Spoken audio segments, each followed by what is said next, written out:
मी श्याम पाटील. आपण बघत आहात लेवा जगत न्यूज. सौदा शहराचे आपण बातमी बघत आहात सौदा येथील. आता दादांनी उल्लेख केला की सौदा शहरामध्ये अशा क्वचित होतात शांतता समिती मिटिंग घ्यायचं कारण असं की सध्याचं वातावरण मला माहिती आहे की अशा पद्धतीने चालू आहे. तर आणि आपण हे मोजक्या लोकांना बोलवलेलं आहे. जसं त्यांनी उल्लेख केला फक्त संपर्कात असणाऱ्या 5-25 लोकांपेक्षा त्यांच्याकडे जास्त लक्ष ठेवा. आपण विशेषतः त्याच लोकांकडे लक्ष ठेवतो कारण की बहुतांश सामान्य लोकांचा त्याच्याशी काही संबंध नसतो. काही भडकवणारे लोक असतात, ते बहुतेक वेळा काही वातावरण कलुषित करत असतात, त्याच्यामुळे काही प्रकार होत असतात. त्या व्यक्तींकडे निश्चितच पोलिसांचं लक्ष असतं आणि वेळ आली की आपण योग्य ती कारवाई करत असतो. मात्र जसं की सौदा शहराचे जे काही जातीय लोक आहे किंवा धर्म समभाव येथील लोकांमध्ये ठासून भरलेला आहे, त्याची प्रकृती वेळोवेळी आलेली आहे. जरी माझा कार्यकाळ इथला लहान असला तरी बरेचसे मला इथे चांगले अनुभव बघितले. मी काही चांगल्या घटना माझ्या निदर्शनास आलेल्या आहेत. त्यामुळे मी निश्चितपणे सांगू शकतो इथील सर्व जबाबदार नागरिक आहेत आणि कुठल्याही प्रकारच्या अपप्रचाराला किंवा एखाद्या व्यक्ती जातीय तेढ निर्माण करण्याचा प्रयत्न करत असेल तर निश्चितपणे आपण सगळे सुजाण नागरिक आहात. आपण 100% याला बळी पडणार नाही. कोणाचा मुख्यतः भर असा असतो की आपण तर सर्व जबाबदार नागरिक आहोत, आपण वयाने वरिष्ठ आहोत, अनुभवाने वरिष्ठ आहोत. माझा भर असा असतो की म्हणजे तुमच्या बोलण्यामुळे किंवा तुम्ही जेव्हा काही आपल्या जे काही तुमचे क्षेत्र असेल त्या क्षेत्रामध्ये जेव्हा तुम्ही लिडरशिप करता तेव्हा तुमच्या या लिडरशिपला मुळे जे तुम्हाला जे फॉलो करते तरुण वर्ग त्यांच्यावर कसा परिणाम होतो याच्याकडे तुम्ही लक्ष द्यायला पाहिजे.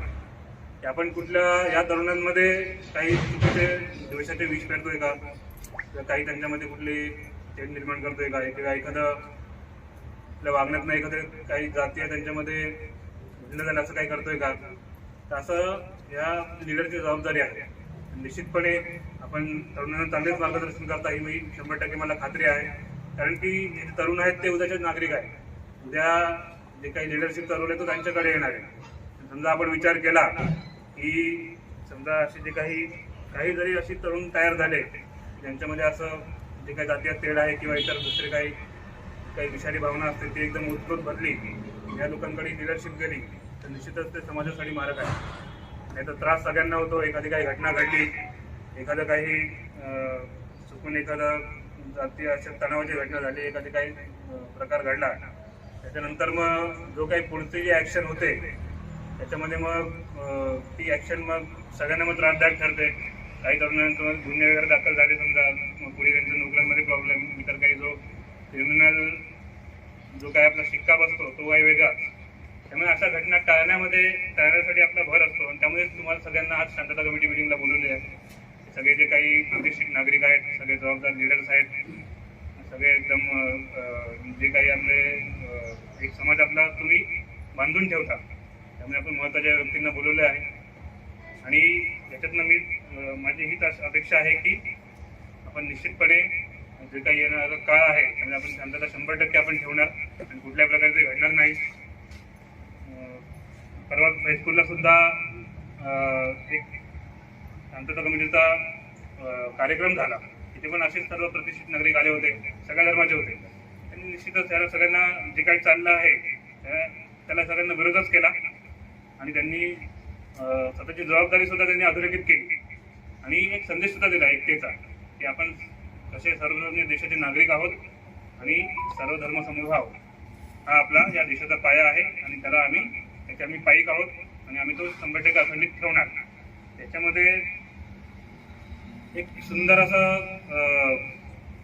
एक जे वक्ते होते त्यांनी सुंदर असं एक हे सांगितलं की जे काही धार्मिक स्थळं असतात, म्हणजे मंदिर असो, मस्जिद असो, बौद्ध विहार असो किंवा इतर काही धार्मिक स्थळं असो, ही जी धार्मिक स्थळं आहेत ती शांतता निर्माण करण्यासाठी आहे. ते कुठलाही व्यक्ती जातो तो आपलं मन शांत करायसाठी जातो. एखादी प्रार्थना कुठली म्हटली जाते ती आपलं जे काही चलबिचल झालेलं मन आहे, एखादं आपलं संकट आलं, काय आलं, ते आपण ईश्वराकडे, अल्लाकडे, देवाकडे काही मागणं करतो, आपलं मन शांत करण्यासाठी आपण त्या मंदिरात जात असतो. निश्चितच ही धार्मिक स्थळं ही शांतता निर्माण करण्यासाठी आहेत आणि आमचा हेतू हा कुठल्याही प्रकारचा अशांतता पसरवण्याचा बिलकुल नाही आहे आणि निश्चितच तसा आहे. आणि सर्व धर्मांचा हेतू सुद्धा हाच आहे की माणसाकडे एक माणूस म्हणून बघण्याची दृष्टी या धर्मातून आपल्याला मिळते. तरी एक असा हा विषय निघालाच आहे. तर आमचे एक सिनियर आहेत गजानन राजमाने सर, मी नाव ऐकलं तर कदाचित मालेगावला ते SDP होते. त्यांनी त्यांच्या ज्या कार्यातून अतिशय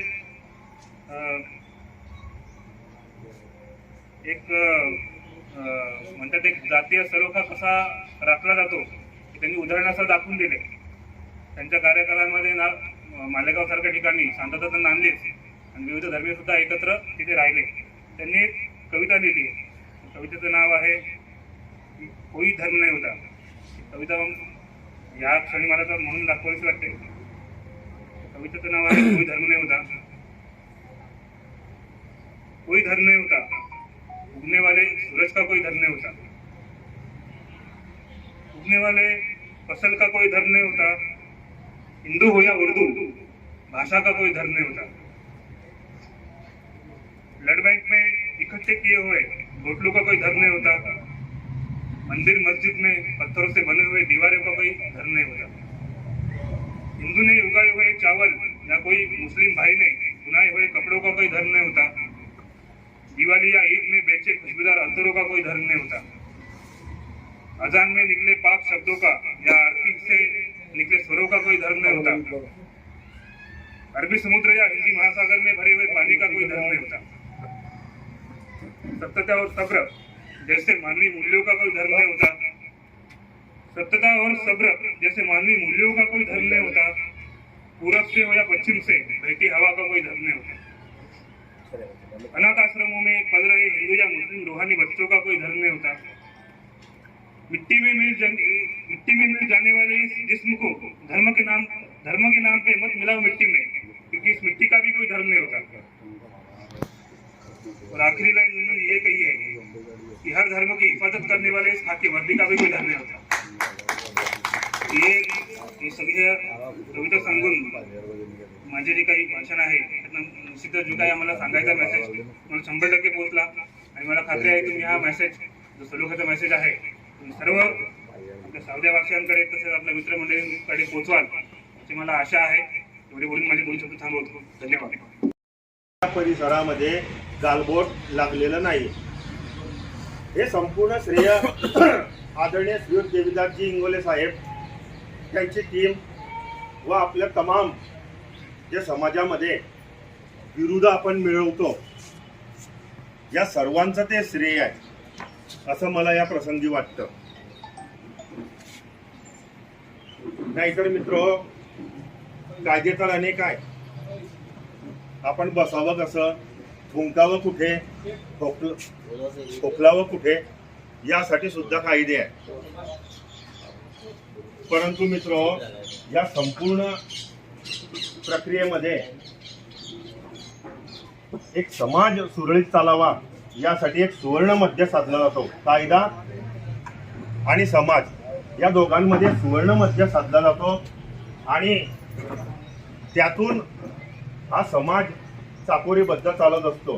तर या कार्यक्रमाचं प्रास्ताविक या कार्यक्रम घेण्यामागचं प्रयोजन काय या प्रास्ताविक करण्यासाठी मी आपल्या सावदा पोलीस स्टेशनचे सहाय्यक पोलीस निरीक्षक आदरणीय श्री देवीदासजी इंगोले साहेब यांना विनंती करतो की साहेब आपण प्रास्ताविक या ठिकाणी रुजू करावा. बरेच दिवसानंतर शांतता समितीची मीटिंग आपण आयोजित केली आहे. बरेच लोकांचं आमच्या नाराजी होती की आम्हाला बोलावलं नाही. आज बरेचशे लोकांना सर्वांना मी वैयक्तिक फोन केले तरी बरेचसे लोक ॲबसेंट आहेत.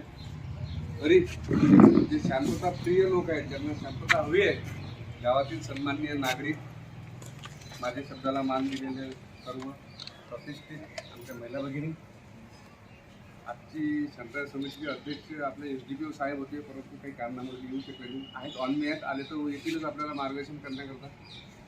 परंतु आजचं मीटिंग घेण्याचं आयोजन असे की आता महाराष्ट्रामध्ये थोडंसं जातीय तेढ निर्माण होण्याचा प्रकार आहे. त्यासाठी प्रशासन पूर्ण ताकदनिशी लागला आहे की समाजामध्ये तेढ निर्माण होऊ नये, शांतता राहावी असे शासनाचे आदेश आहे, असे वरिष्ठांचे आदेश आहेत. त्यासाठी शांतता निर्माण राहावी म्हणून हा एक स्वाक्षरी मोहीम आमच्या SP साहेबांनी आयोजित केलेला आहे.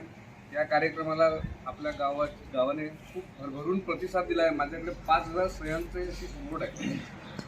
5 बोर्ड केले, 1,000 सह्या. सर्वांनी मला खूप सहकार्य केलं आहे. तसंही मला शांततेच्या दृष्टिकोनातून सर्व गाव, प्रत्येक जातीचा, प्रत्येक धर्माचा, पंथाचा मनुष्य मला सहकार्य करतो. कुठेही माझ्या शब्दाला मान नाही असं नाही. प्रत्येकाला जर सांगितलं साहेब असं आहे तर प्रत्येकानं मान ठेवला आहे. परंतु जे सध्या वातावरण आहे ते वातावरण असंच अबाधित राहावं, कुठे त्याला गालबोट लागू नये, शांतता राहावी यासाठी आजची शांतता समिती मीटिंग आयोजित केली आहे. तरी मी तर तुमच्यासोबत आहेच, कुठं काही झालं तर असतोच, परंतु आपले सुद्धा काही मनोगत व्यक्त करावं की आपल्याशिवाय आम्ही कुठलाच कार्यक्रम करू शकत नाही किंवा सक्सेस होऊ शकत नाही. तुमचा जोपर्यंत माझा सहभाग मिळत नाही तोपर्यंत मी कुठलंच यशस्वी होणार नाही. त्यासाठी गावातले प्रतिष्ठित नागरिक सर्वांना बोलावलं आणि आपण आम्हाला सहकार्य करावं आणि प्रत्येकानं आपले 2 शब्द व्यक्त करावे. मीटिंग फक्त यासाठी आयोजित केली आहे की शांतता राहावी, हा एक आमचा उद्देश आहे. सर्वांनी एकोप्याचे संबंध असावे. त्याशिवाय दुसरं असं सर्वांना विनंती करतो की कोणीही सोशल मीडियावर कुठलाही काही टाकू नये, कारण आमचं सायबर क्राईमवाले लक्ष आहे तुमच्याकडे, आमच्याकडे पण लक्ष आहे. आम्ही काय कोणाला कमेंट्स करत असाल तर ते पण सुद्धा आमच्यावर बरंचसं काही लक्ष येईल. त्याशिवाय असं जाती तेढ निर्माण होईल. अशा प्रकारचं कुठेही व्हॉट्सअपवर, फेसबुकवर कोणीही काही टाकू नका की जेणेकरून वातावरण खराब होईल. त्यानंतर मी आपल्याला विनंतीच करतो की आपल्यापैकी प्रत्येकानं 2-2 शब्द सांगावे, काय केलं पाहिजे आणि शांतता अबाधित राहिली पाहिजे. या दृष्टिकोनातून आपण आम्हाला सुद्धा मार्गदर्शनच करावं, कारण आपण ज्येष्ठ मंडळी आहे, बरेचसे हुशार लोक आहेत, अनुभवी आहेत. तुमचा सुद्धा आम्ही अनुभव ऐकला पाहिजे. आमचा अनुभव आम्ही तुमच्याकडे शेअर करतच असतो, पण तुमचा सुद्धा अनुभव ऐकला पाहिजे. त्यासाठी आपल्यापैकी कोणी प्रत्येकाने 1-2 शब्द, 1 मिनिट, 2 मिनिट बोलावं अशी आमची विनंती आहे. आणि माझे सरांनी चान्स दिला मला प्रस्ताविकासाठी, मी सरांचे आभारच मानतो आणि माझे 2 शब्द संपतो. जयपूर विभागीय पोलीस उपअधीक्षक कांचनोडे साहेब, त्यासोबत आपल्या सौदा परिषदचे सहाय्यक पोलीस निरीक्षक इंगोले साहेब, तर समाधान त्यांच्यामध्ये समाधान आहे. त्या समाधानासाठी सर्वजण इकडे तिकडे धावा करताय.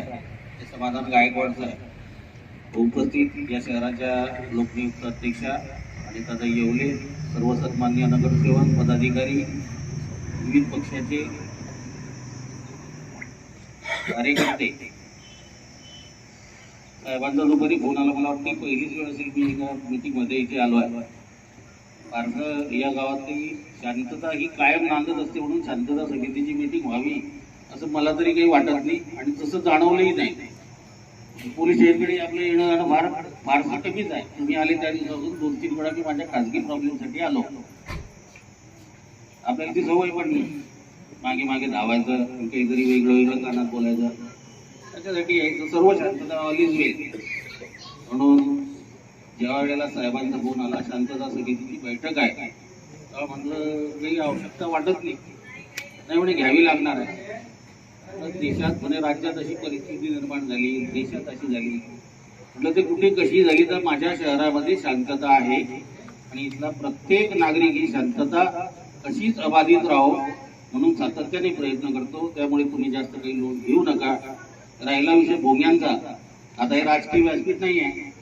भोंग्यांचा वापर कोण कोणासाठी कुठे कसा करतो आहे हे सर्वांना माहिती आहे. सकाळ झाली तर टीव्हीचं बटन सुरू केलं की तेच भोंगे वाजताय. प्रत्येकाचे भोंगे एकाच दिशेने. कालपर्यंत हे भोंगे आमच्यासाठी ओरडत होते. आज एखाद्या पक्षाचं सरकार त्या ठिकाणी आल्यामुळे हे राजकीय भोंगे त्यांच्या विरोधात वाचताय. त्यासाठी शासन प्रशासन हे दोघं सज्ज आहे. त्याचं सजग उत्तर प्रशासन देणारच आहे. त्या पद्धतीने सर्व व्यूहरचना ठीक आहे. कोर्टाचा निर्णय आहे तो सर्वांना सर्वमान्य आहे. कोर्टाच्या निर्णयाचं स्वागत सर्वांनाच करावं लागेल, त्याचं पालन सर्वांना करावं लागेल. त्यासाठी प्रशासन सज्ज आहे. ही सावधेची स्थिती नसून अख्ख्या देशभरामध्ये असंच वातावरण निर्माण झालंय. त्या ठिकाणी ज्यांनी प्रशासनाचं काम करायचं त्यांनी प्रशासनाचं काम करावं. आम्ही लोकप्रतिनिधी किंवा जनता आहे, आम्ही आमचं काम करू. मात्र कुठेही शांततेला अबाधित ठेवण्यासाठी आम्ही कमी पडू असं कुठेही होणार नाही. तुमच्या संपर्कात असो वा नसो, तुमच्या संपर्कात असले म्हणून आम्ही समाजात काम करतोय असं कोणीच लक्षात घेऊ नका. कारण या शहरातला 25,000 लोकांपैकी 25 लोक तुम्हाला भेटत असले म्हणजे ते 24,975 हे अशांतता पसरवणारे असं नाही. 5-25 लोक जे उलट आपल्या संपर्कात येतात त्यांच्यावरच लक्ष ठेवा, शांतता आपोआप नांदेल. कारण या शहराची ही रीत आहे आणि अनेकता में एकता यही है हमारे हिंदुस्तान की विशेषता. गेल्या काळातही इथे असे कुठलेही अनुचित प्रकार घडले नाही, भविष्यातही घडणार नाही अशी मला तरी खात्री वाटते. आपण अगदी निश्चिंत असावं. तुमचं पोलीस प्रशासन चांगल्या पद्धतीने काम करताय, तुमचंही कौतुक करतो. जिल्ह्यात सर्वात चांगलं काम किंवा सर्वात चांगलं शांततेचं प्रतीक जर कुठे असेल तर ते सावदा शहराचं असावं असं मला वाटतं. मी तुम्हाला साऱ्यांचं कौतुक करतो आणि सर्वांना विनंती हीच करतो, प्रशासनाच्या सूचनांचं आपणही पालन करू आणि प्रशासनाला साथ देऊ. कुठेही या भोंग्यांमुळे या गावाचं राजकारण किंवा या गावाचं समाजकारण, या गावाचं ध्रुवीकरण होणार नाही याची आम्ही काळजी घेऊ अशी ग्वाही देतो. इथे सांगतो. जय हिंद, जय महाराष्ट्र. शांतता कमेटीचा आयोजन किस लिए हुआ? उसका मुख्य कारण क्या था? और क्या है? उसका मुख्य कारण है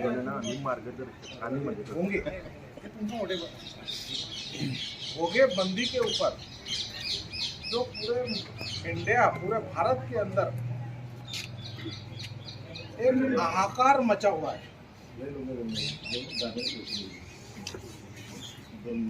कुछ ऐसे विशिष्ट लोग हैं,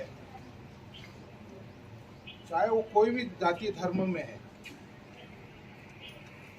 एक दूसरे धर्म के लोगों को बुरा बोलना और बड़ा बनना, चाहे वो कोई भी जाति का इंसान हो, कोई धर्म का इंसान हो, ये लोगों ने आकर हमारा बंधुत्व, एकता हर वक्त खत्म किया है.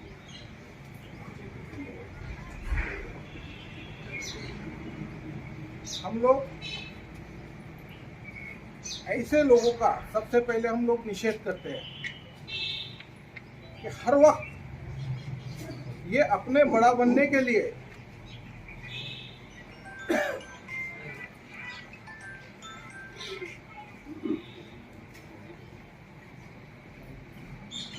खुद को भारत के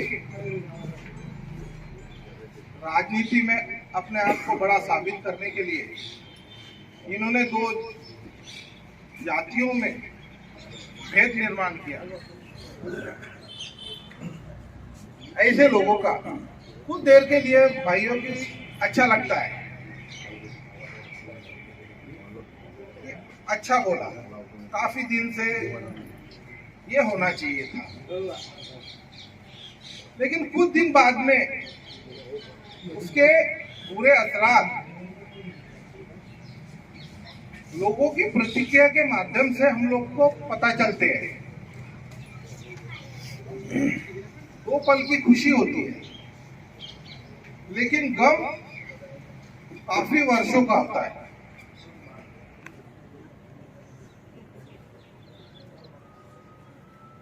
पूरा देश ऐसा लगता है कि सुन्न हो गया है, जैसा रुक सा गया है.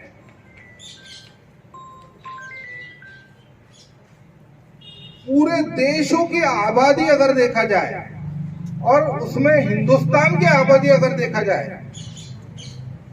तो शायद चाइना के बाद हमारी आबादी जो है सेकंड नंबर पर है.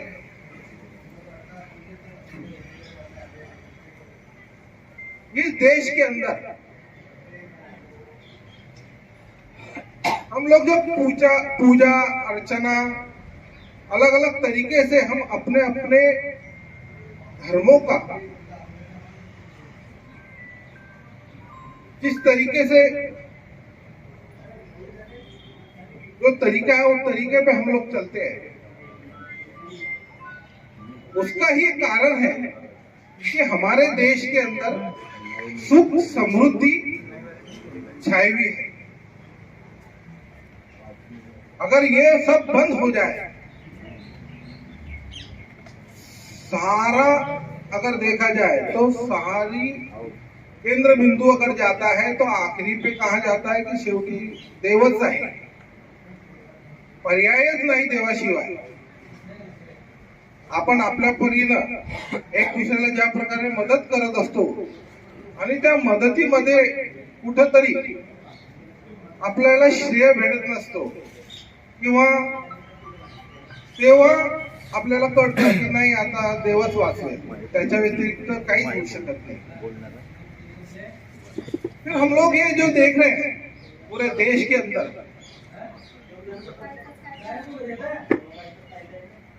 हम लोग ही उस चीज को रुकाने की कोशिशें कर रहे हैं.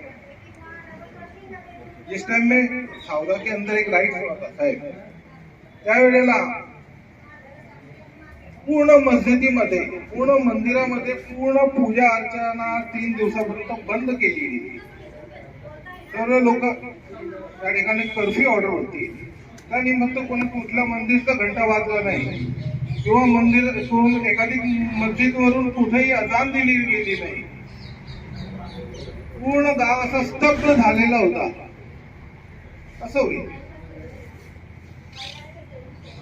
त्यावेळेलाही आम्ही हिंदू मुस्लिम बांधवांनी एक अशी शांतता कमिटीची मीटिंग आयोजित केली. सर्वांच्या मनात वेगवेगळे विचार होते. हे काय म्हणतील, ते काय म्हणतील,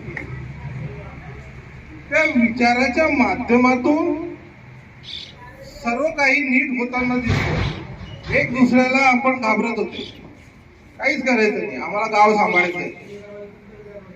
नवीन नवीन प्रकार या देशामध्ये, या महाराष्ट्रामध्ये, या गावामध्ये होत राहतील, परंतु गाव आम्हाला सांभाळायचंय. सरकारें आएंगी, सरकारें जाएगी, अधिकारी आएंगे और अधिकारी जाएंगे. रहना तो हमको साथ है जिंदगी भर. हमको कहा जाना है गांव छोड़ के, हमको कहा जाना है हमारा पड़ोसी धर्म छोड़ के. आज वैसा ही वातावरण पूरे महाराष्ट्र में छाया हुआ है.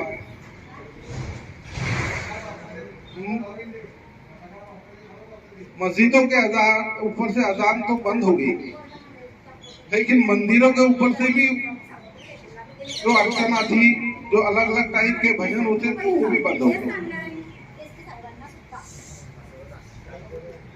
मैं सभी यहाँ पर जाति धर्म के लोगों से एक आह्वान करना चाहता हूँ. ऐसे के अलग अलग टाइप के फंडे आएंगे. सुप्रीम कोर्ट की ऑर्डर है तो साफ फॉलो बोलेगा, फॉलो करो, हम उसी तरीके से चलेंगे. हमको धर्म का आचरण और जिस तरीके से धर्म ने सिखाया है, धर्म ने ये नहीं सिखाया. कट्टरपंथता हर जाति धर्म के लोगों में होनी चाहिए. हिंदू है तो हिंदुत्व के हिसाब से हिंदू धर्म ने अपना धर्म निभाना चाहिए. मुस्लिम समाज है तो मुस्लिम समाज ने अपने हिसाब से अपना धर्म निभाना चाहिए, लेकिन एक दूसरे के धर्म के खिलाफ में नहीं जाना चाहिए. हम लोगों को एक दूसरे की मदद करते हुए आगे जाना चाहिए. हमारे जो जाति धर्म के अलग अलग धर्म बने हैं वो एक दूसरे के विरोध के लिए नहीं बने. सर्व पूरा मस्जिदें और सभी सब चीजें बंद होगी. मेरा एक आह्वान है सभी जाति धर्म के लोगों से,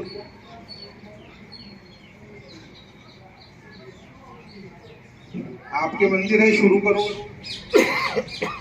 मस्जिदों के ऊपर भी अजाने हैं, हम सब मिलकर शुरू करते हैं, क्या बुरा है.